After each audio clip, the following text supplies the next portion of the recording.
Now, read with me in 2 Timothy chapter 3. Timothy's debut, verse 7.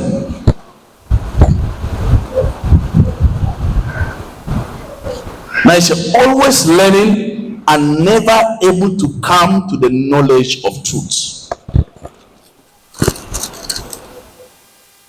Always learning. Kullum suna koya, amma kuma ba su taba kai ga matsayin sanin gaskiya ba. Now, that text is saying, in our time, there are knowledge. In fact, in akwai lokacin da ilimi yana da yawa, shine a wannan tsara. Hallelujah.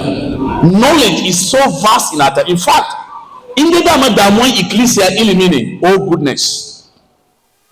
Ina ga lokacin da ecclesia ya kamata ta warware ya kamata yanzu ne.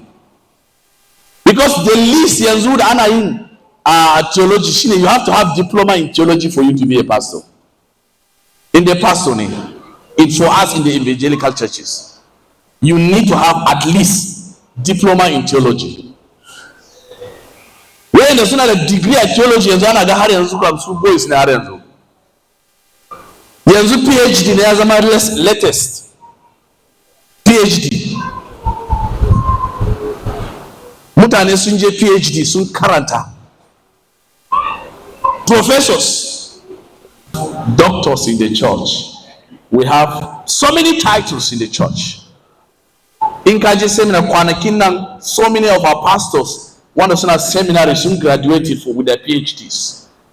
Now, with this kind of vast knowledge, yet you will discover that church is deviating from the Bible daily.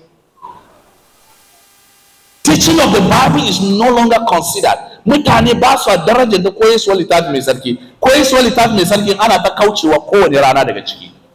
Maimakon natsuwa.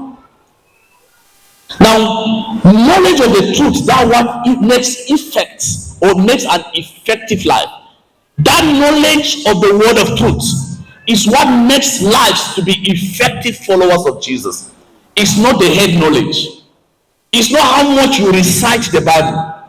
But ayoyin da ka hada ce ko kuwa PhD da certificates da ka tara shine yana determine quality of life that God desires in us ba. It is that truth that you find. She has in Ephesians chapter 1, Paul was saying, I am praying that the Lord will open your spiritual understanding. Unless the church step into the realm of spiritual understanding, yana da wahala mu iya mu gane cewa akwai abin da Allah ya bamu. But let me tell you, there's a danger all the time if you will keep insisting into that which is abusing of the grace of God.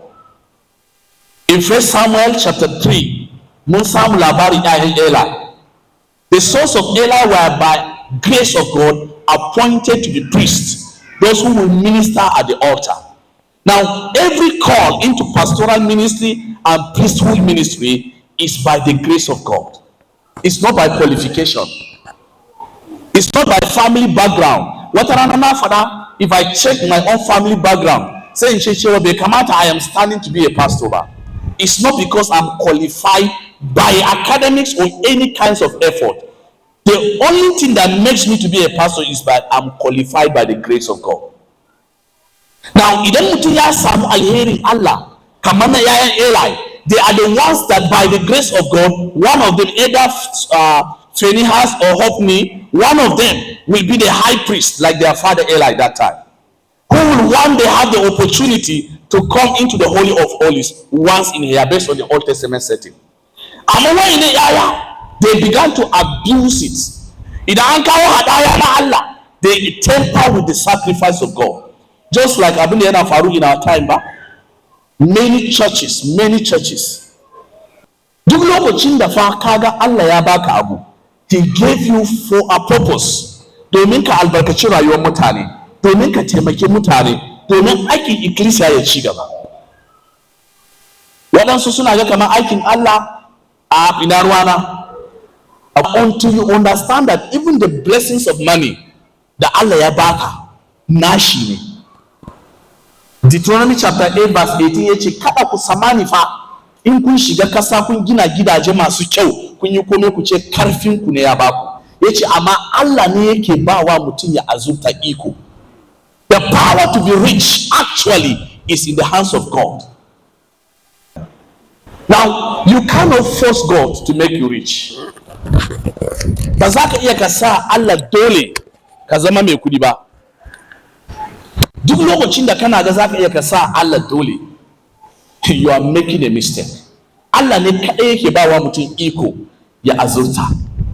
Now, our sons of Eli died because the wrath of God was upon them. But the question for you today, menene Allah ya baka wanda kana da har yanzu ba baka komai ba? What is that issue that God has given you and you feel God has not given you anything?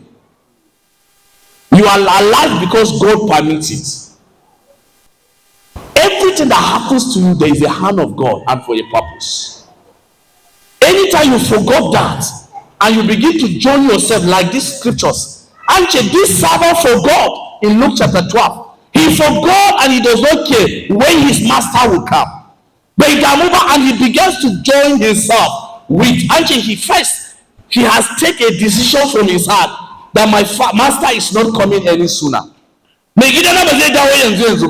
So he has taken a decision. Yet he will join himself with the drunkards.